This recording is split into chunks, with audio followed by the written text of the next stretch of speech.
today's session, we're going to be looking at the current freight situation, which of course is post-COVID, or as in some cases, still within COVID, the importance of efficient end-to-end supply chain management, freight management strategies, cost-saving strategies, rethinking risk, and I'll also be more than happy to take your questions at the end. So let's get straight into it, shall we? Quite a lot to cover today, and some very interesting conversations to be had, I'm sure. So looking at the freight situation today, of course, freight is based on circularity. Everything that happens has a knock-on effect somewhere else. Freight was severely disrupted March, April last year. Ports were closed, orders were cancelled as a result of COVID restrictions and also as a result of staff members not being available in those ports. The shipping lines reduced their services, and then, of course, economies started to recover around about September, October last year, but that recovery was spotty and, in fact, still is. Shipping lines, however, didn't increase their services as quickly as one would have hoped, and there was a massive supply and demand mismatch. Now, the problems we're pretty sure are going to be continuing throughout this year and probably into the next. So what are exporters telling us about the issues that they're facing at the moment? So anecdotal evidence tells us that freight rates have increased by as much as 5 times over the past few months, and usually with little or no notice. There are delays of as much as 5 months in some markets, and of course that is pretty catastrophic when it comes to perishable goods. Transit ports and routes are being changed with no warning, which results in delays and additional costs. There are significant penalty fees being incurred, including for demurrage, as a result of disrupted schedules and delays. Last-minute cancellations on ships and the inability to get space on ships are commonplace.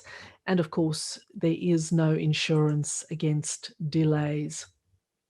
So a summary of the current issues across the board: reduced flights, which of course have resulted in reduced freight capacities on airlines, shortage of containers, shortage of space on vessels, vessels being redeployed, vessels bypassing ports, blank sailings, delays at ports, containers being discharged at the wrong port, and not by accident, but by design of the shipping lines, increased freight rates, shortage of truck drivers, particularly marked in the United States at the moment, longer transit times, supplier production delays, suppliers extending delivery times, which of course has huge effects on things like packaging, and much slower than usual customs clearance.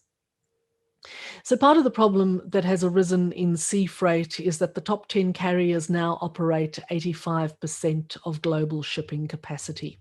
4 groups control more than half of that capacity, and the top 7 between them control 78% of all sea freight.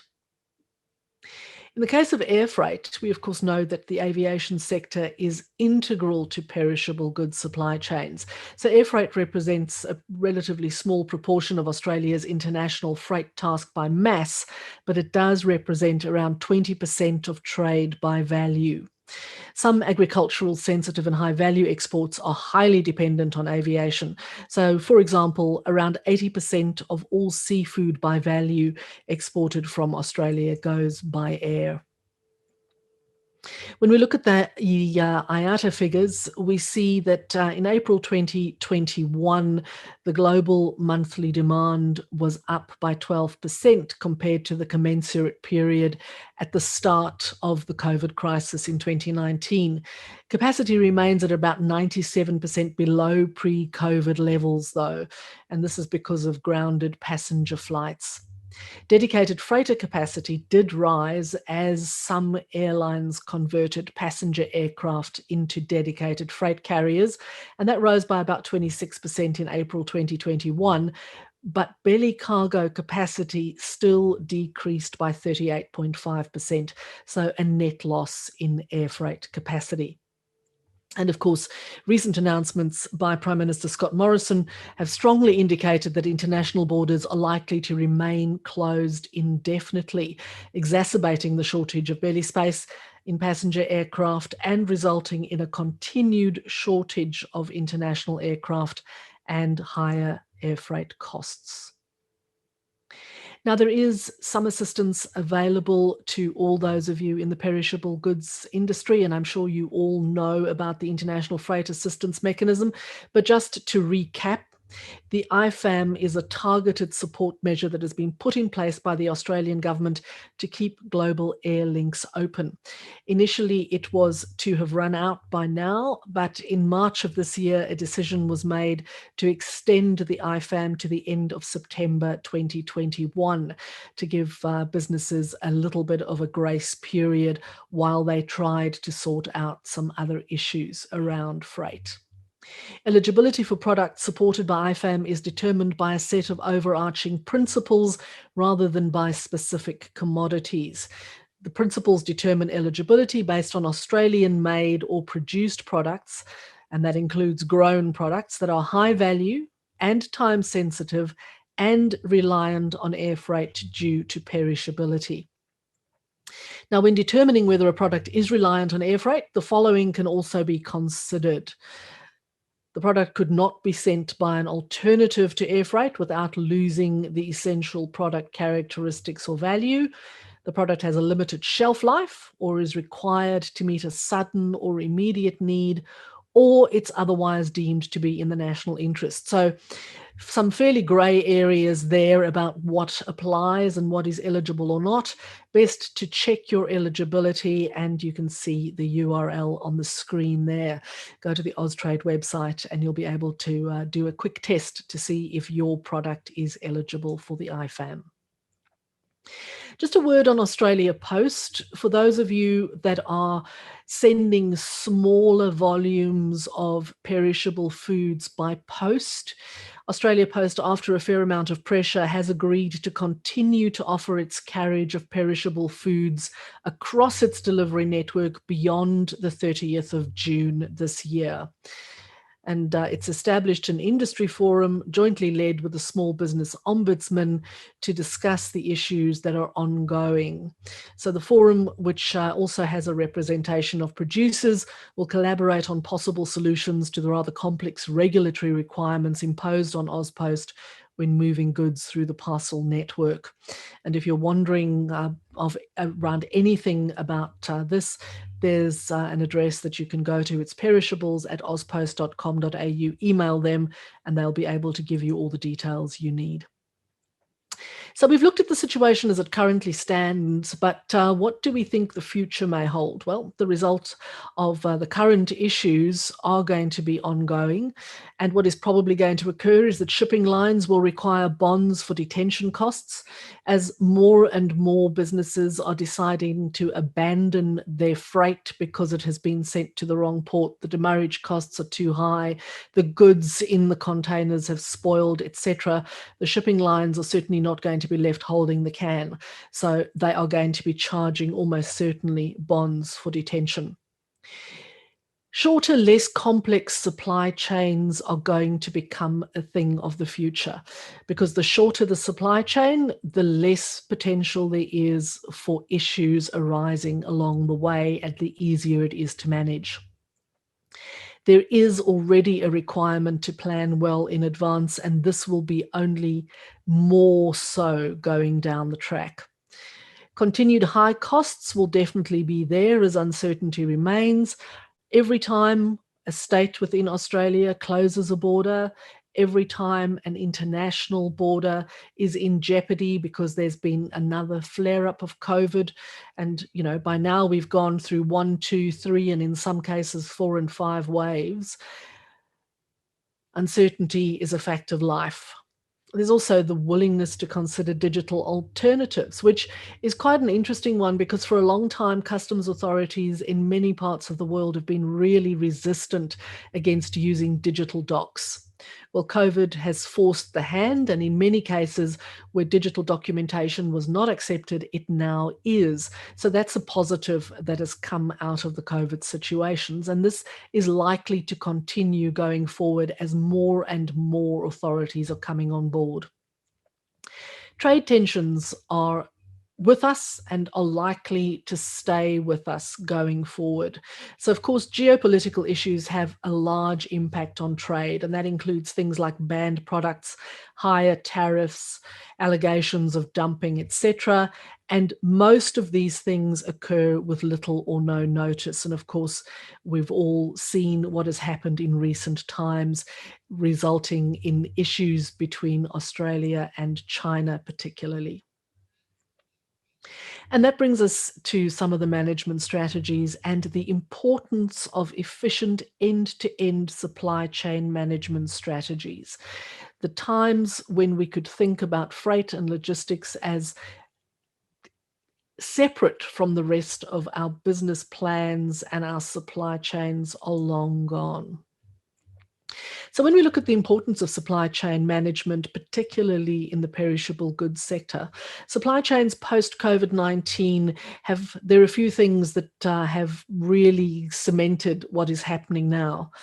There's the move from globalization to regionalization. Logistics hubs will re-emerge at the regional level. And to eliminate single source dependencies and to establish a flexible and adaptable supply chain, product integrators, subsystem suppliers, component suppliers are looking to source, assemble, and deliver from their own backyards. Now, if you're a grower, of course, you grow your commodity, but you still have packing materials and other things in your supply chain.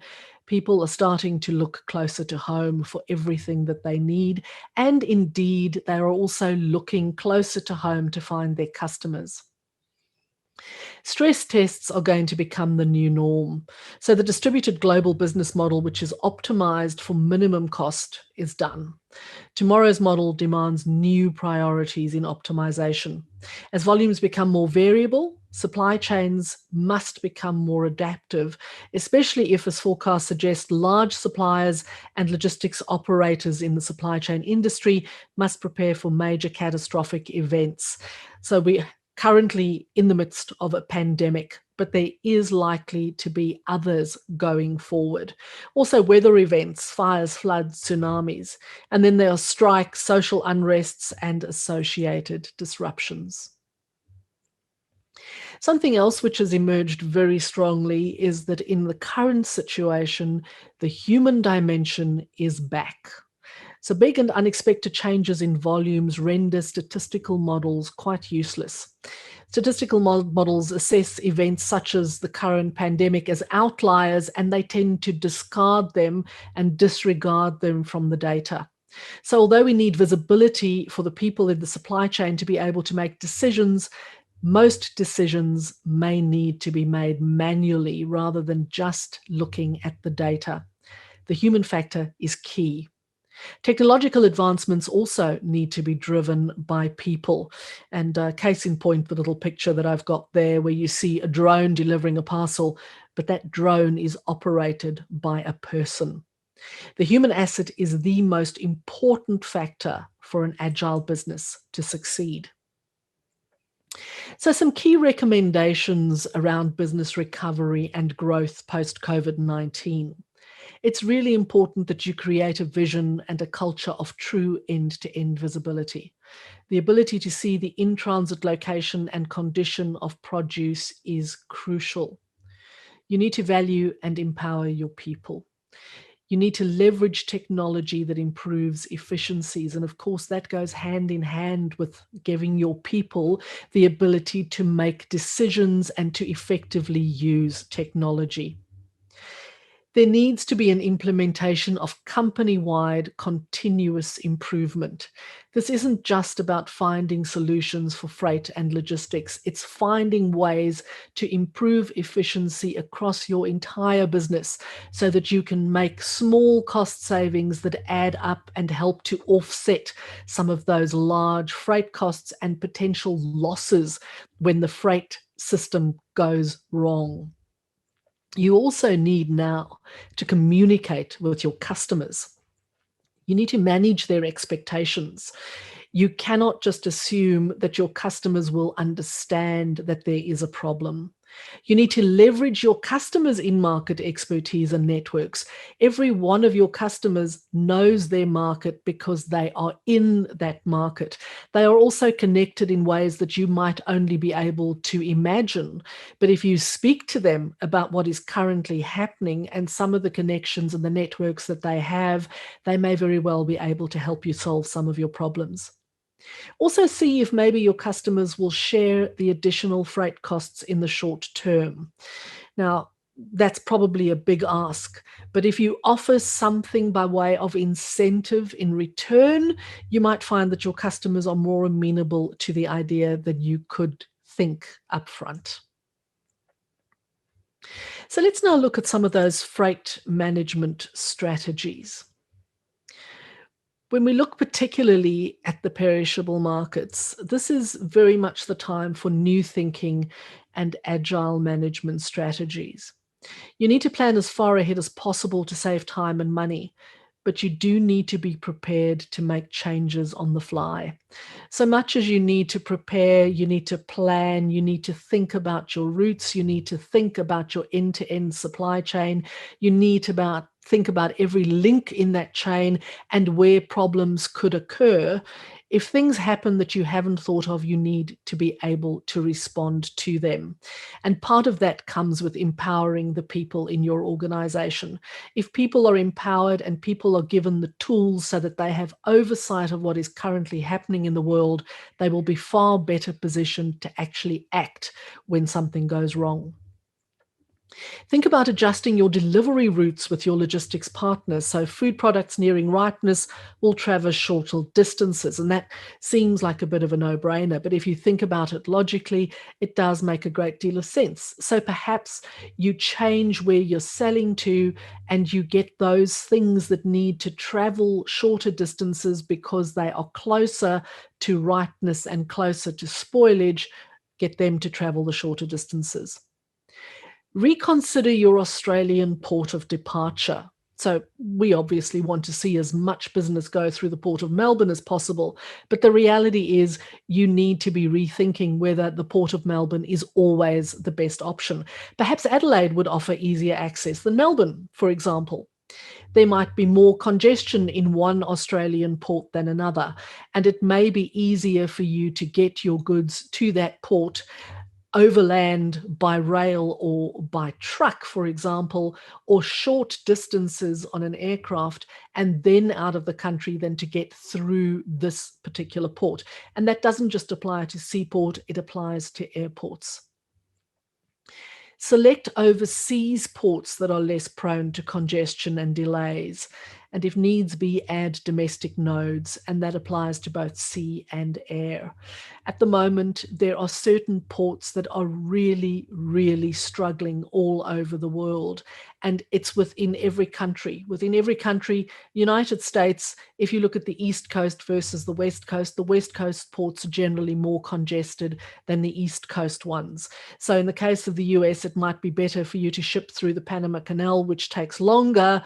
But when you get to New York, for example, you can get your goods off the ship and to where they need to go. Think about in-market logistics issues and consider in-market along with the international issues around freight and logistics. So I mentioned earlier on the issue of a shortage of truck drivers in the United States. You have to take that into account when you are shipping into the US, because once your goods get to the port, they are really going to struggle to get away from the port. And the rail network, even though it's incredibly well developed in the United States, is suffering, particularly in certain parts of the country. So if you think about what is happening on the ground, you will reconsider where you ship into. Also select logistics services that expedite delivery where possible, and that might mean that you need to rethink who your freight forwarder is. And finally, consider selling closer to home. even if that means selling at a lower margin. It's better to get something for your product than nothing at all. And it's not a bad thing to get diversity of market. Also think about your packaging and packing methods. Maybe by changing the way you pack something, you can make it last longer. And there are huge technological advancements in the way in which we pack goods. Maybe you haven't explored all the options, so now is the time to do so.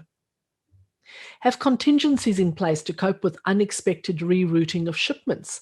So, for example, if your container is offloaded in the wrong port because your shipping line has decided that it's going to stick it into that port, maybe you can sell it where it is rather than having it sit on a wharf, spoiling, incurring demurrage charges. Find out if your customer might be able to find you a customer in a different port. Reevaluate processed goods ingredients as well as cold storage containers to determine if you can make any adjustments that would extend freshness, particularly in the event of unforeseen delays that are all too common at the moment. Maybe by tweaking your process, by tweaking your ingredients, you can wring more shelf life out of your products. And use technology. So, for example, digital shipping and clearance docks to expedite arrivals procedures, making it easier for your goods to clear customs. Automating processes wherever possible to improve efficiency. Using artificial intelligence, for example, to help you effectively manage your data so that you improve that visibility across your supply chain. Things like biosensors and RFID readers to provide real-time data regarding product quality and spoilage so that maybe you can make decisions before it's too late. Of course, a key component of what you need to do at the moment is save as much money as possible to offset those high freight costs. So maximize your loads and improve your packaging. Maximizing cargo loads is the single most important strategy for lowering freight costs, even in the current environment. The more boxes or products you can load into a vessel, whether it be a ship or an aeroplane, the less you will end up paying per unit. Air freight companies want to reach capacity before they send their vessel. So if you are willing to pay for more space to get them closer to filling up what they have, you will see a discount in your per unit price. And that might mean that you're paying for space that you're not using, but the costs will still be amortized. Is your packaging and your packing optimized? Are you paying for empty air pockets? Any unused space inside primary containers is likely to cost you money, and this is particularly so for air freight. Of course, choose the right transportation method. Now, at the moment, the choices are limited. We've got very few aeroplanes in the sky and therefore very little air freight space available. But shipping is problematic too. It's actually becoming harder and harder to get space on a ship. So think about what you have, think about where it's going, and think about how quickly it really needs to get there. Make appropriate choices regarding the shipping method you use, particularly from the port of arrival in market. And if you don't have direct control over the last mile, you can still be in the loop with your freight forwarder. And at the moment, the last mile is creating enormous problems in many overseas markets. So think about the last mile along with the first. Call in the experts, but do not abdicate responsibility. Using the services of an experienced, fit-for-purpose freight forwarder, of course, will save you time, money, and heartache. But now is the time to assess your relationship with your forwarder and your logistics provider. Do they have the skills to cope with the current situation? So you may have a really good relationship with your logistics provider, whether that be 3PL or 4PL, or maybe you're just using a freight forwarder. But they may not be the right fit for you in the current environment because they may not be agile enough. They may not have the right technological solutions or the right contacts to help you manage the current situation.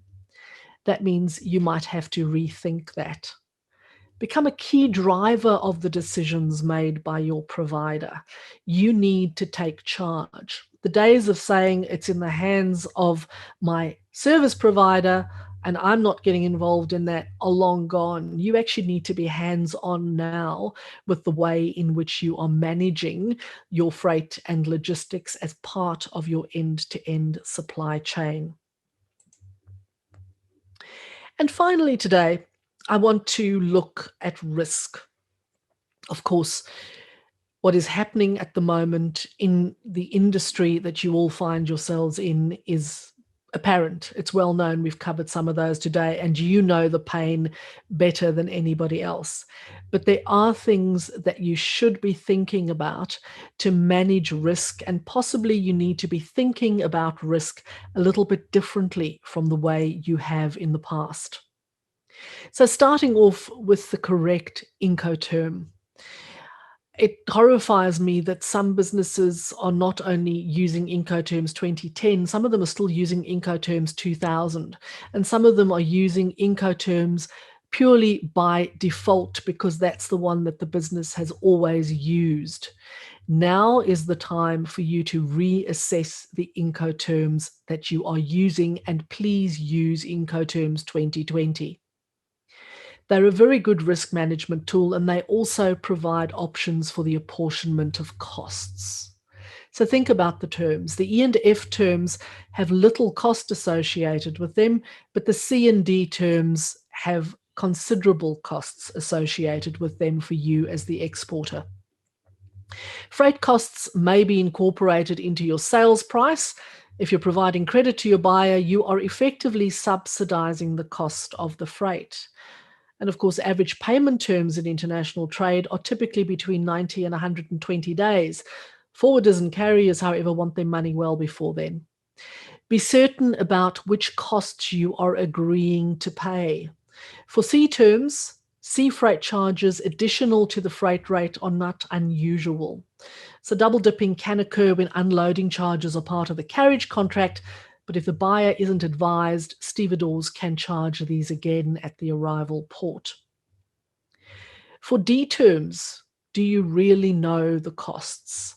Freight rates are only part of the problem. If you choose DDP, for example, and there are delays at customs or other bottlenecks, you will be liable for extra demurrage charges, and these, of course, go straight to your bottom line. So think about the shipping terms you use. Think about your sales contract. As I mentioned earlier on, communicate with your customer. Sit down virtually over Zoom, talk to them, and talk about changing the Incoterm, even if it's just in the short term until things go back to relative normality in the industry. And now is also the time, as you are revisiting those contracts, to update your force majeure clauses. Things have changed dramatically in the last 18 months or so. And at the start of this crisis, force majeure absolutely applied to COVID. COVID is no longer unforeseen. COVID is a part of life now. So you can no longer claim force majeure if something is caused as a result of the pandemic. So think about that, get advice, revisit every single one of your contracts, and make sure that you have appropriately addressed the issue of risk in your own business.